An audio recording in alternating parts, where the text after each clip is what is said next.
It was in the days of the death of the king of Ashur, Sennacherib, who had blasphemed our God.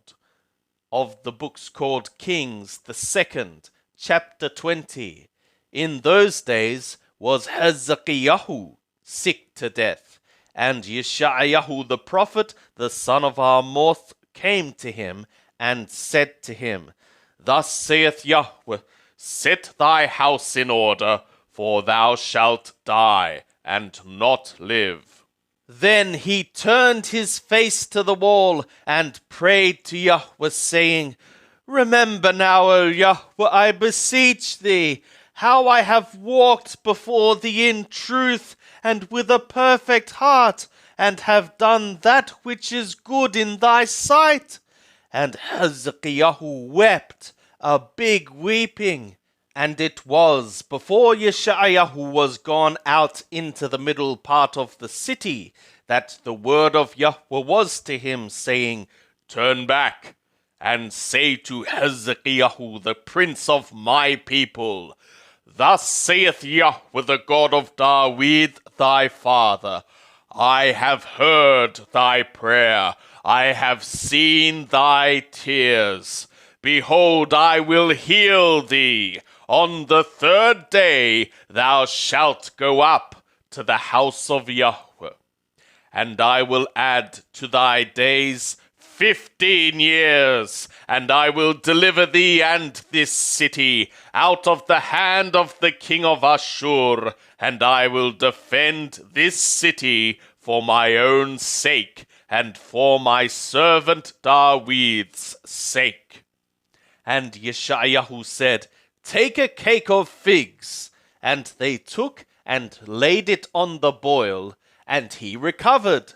And Hezekiah said to Yeshayahu, What shall be the sign that Yahweh will heal me, and that I shall go up to the house of Yahweh the third day?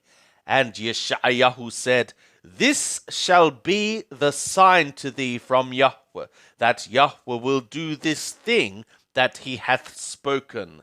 Shall the shadow go forward 10 steps, or go back 10 steps? And Hezekiah answered, It is a light thing for the shadow to decline 10 steps. Nay, but let the shadow return backward 10 steps. And Yeshayahu the prophet cried to Yahweh, and he brought the shadow 10 steps backward, by which it had gone down on the dial of Ahaz. At that time Merodach Balahadan, the son of Balahadan, king of Babel, sent letters and a present to Hezekiah, for he had heard that Hezekiah had been sick.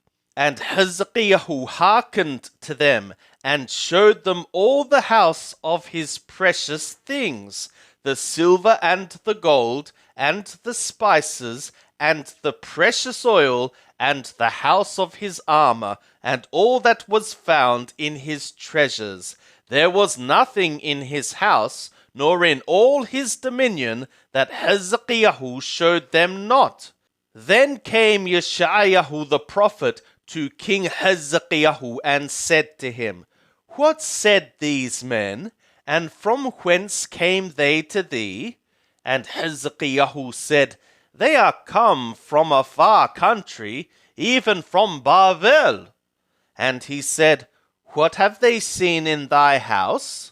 And Hezekiah answered, All that is in my house have they seen. There is nothing among my treasures that I have not showed them. And Yeshayahu said to Hezekiah, Hear the word of Yahweh.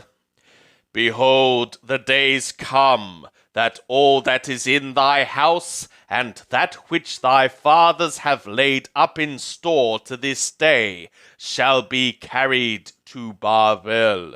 Nothing shall be left, saith Yahweh. And of thy sons that shall issue from thee, whom thou shalt beget, shall they take away, and they shall be eunuchs in the palace of the king of Babel.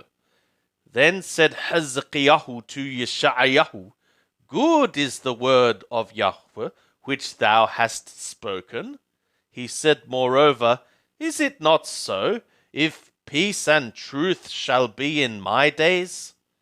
Now the rest of the acts of Hezekiah and all his might, and how he made the pool and the conduit, and brought water into the city, are they not written in the book of the Chronicles of the kings of Yehudah? And Hezekiah slept with his fathers, and Manasseh his son reigned in his stead. Manasseh was 12 years old when he began to reign, and he reigned 55 years in Jerusalem, and his mother's name was Hephzibah. And he did that which was evil in the sight of Yahweh, after the abominations of the nations whom Yahweh cast out before the children of Israel.